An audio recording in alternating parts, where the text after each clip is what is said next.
आत्ता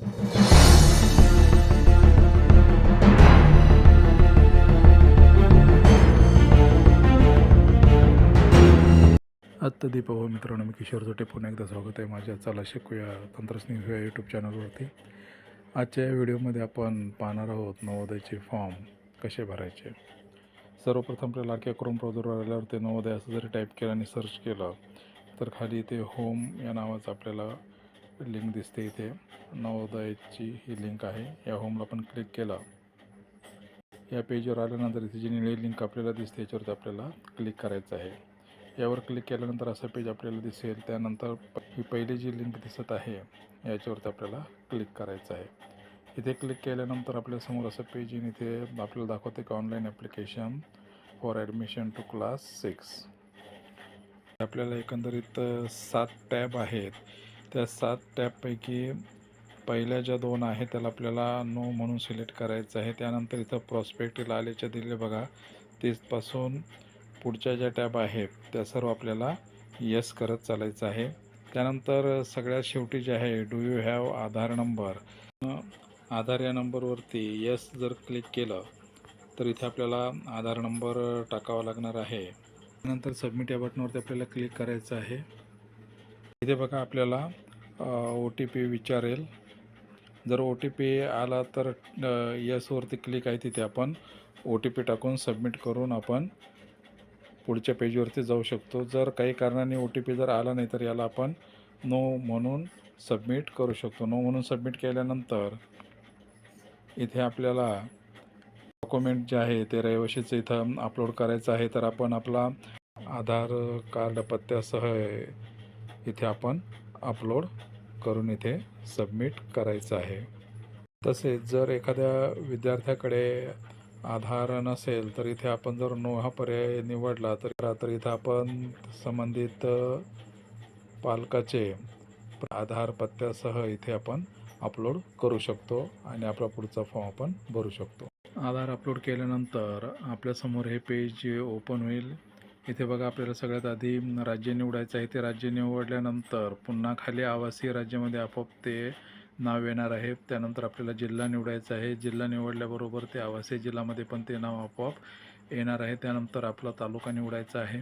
तालुका निवडल्यानंतर आपल्या शाळेचं नाव मात्र इथं आपल्याला मॅन्युअली टाईप करायचं आहे. त्यानंतर आपल्याला आपल्या विद्यार्थ्याचं नाव इथे लिहायचं आहे. मोबाईल नंबर कंपल्सरी आहे. जन्मतारीख आहे. मेल ID टाकायचा आहे, तो मात्र इथे कंपल्सरी नाही. त्यानंतर आईचं नाव आहे. त्यानंतर वडिलांचं नाव आहे. जर आईवडील नसेल तर इथं जे कोणी पालक असेल तर त्याचं नाव लिहायचं आहे, अन्यथा लिहिलं नाही तरी चालेल. त्यानंतर राष्ट्रीयता इथं आपोआप आलेली आहे. त्याचं काही ओळख चिन्ह असेल तर ते आपल्याला तिथे लिहायचं आहे. त्यानंतर आपल्याला लिंग निवडायचं आहे. त्यानंतर त्याची कॅटेगरी निवडायची आहे. त्यानंतर इथे पत्ता टाकायचा आहे. पिनकोड टाकायचा आहे. त्यानंतर परीक्षेचं माध्यम इथे आपल्याला निवडायचं आहे. त्यानंतर STD कोड टेलिफोन याला रेड याच्यामध्ये नसल्यामुळे त्याची काही आवश्यकता नाही आहे. त्यानंतर अपंगाचा काही प्रकार आहे असल्यास तो निवडायचा आहे. त्यानंतर त्याचा पर्सेंटेज टाकायचा आहे. त्यानंतर आहे धर्म. त्यानंतर आहे आधार नंबर आहे. पेन नंबर आहे. त्याला रेड स्टार नसल्यामुळे ते न टाकल्यामुळे आपल्याला इथे चालू शकेल. त्यानंतर वार्षिक उत्पन्न इथे विचारलेलं आहे, ते इथं टाकून घ्यायचं आहे. त्यानंतर आपल्याला मागच्या 2 वर्षापासूनची त्याची माहिती भरायची, म्हणजे 3ऱ्या इयत्तेपासूनची त्याची माहिती भरायची आहे. ते भरून झाल्यानंतर इकडे आपल्या डावीकडे सरकवायचे. इथे 4थी दिसेल, इथे 5वी दिसेल. ही सर्व माहिती आपल्याला इथे भरायची आहे. त्यानंतर सुरुवातीला आपण जी माहिती भरलेली होती त्या माहिती संदर्भात इथं अंडरटेकिंगचं आपल्याला दिसत आहे ती माहिती. त्याला वर स्क्रॉल केल्यानंतर आता इथे आपल्याला विद्यार्थ्याचा फोटो अपलोड करायचा आहे. तिथे साईज दिले 10 ते 100 KB. हे विद्यार्थ्याची स्वाक्षरी आपल्याला अपलोड करायची आहे. त्यानंतर इथे पालकांची स्वाक्षरी इथे आपल्याला अपलोड करायची आहे. त्यानंतर आपल्या मुख्याध्यापकांनी जे पत्र सही शिक्क्याचं आहे ते सुद्धा इथं अपलोड करायचं आहे.